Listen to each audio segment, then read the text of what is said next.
Are you better off today than you were 4 years ago? Nobody's better off than 4 years ago. 4 years ago, we were in the middle of COVID.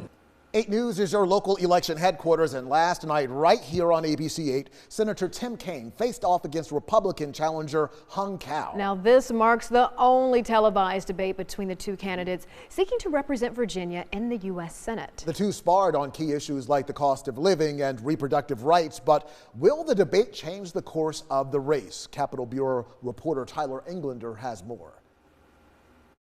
Randolph-Macon political science professor Rich Marr says with recent polling showing Democratic incumbent Senator Tim Kaine with a comfortable lead over Republican challenger Hung Cao, last night's debate was Cao's best chance to convince voters to support him in November. From reproductive rights. My opponent has compared women and doctors who make the difficult choice to terminate a pregnancy to Nazis and bomb makers. To how diversity, equity, and inclusion could be hurting military recruitment. When you're using a drag queen to recruit for the Navy, that's not the people we want.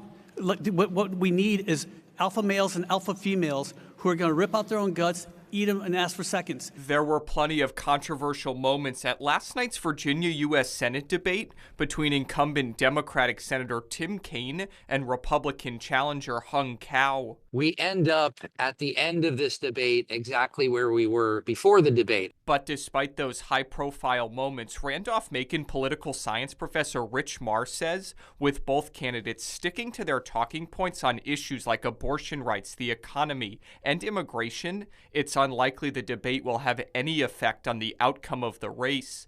Recent polling from Emerson College shows Kaine with a 10-point lead. I think it's possible that Hung Cao is now a little bit better known among Virginians, but I don't think that any of them were likely to change their mind based on what they saw.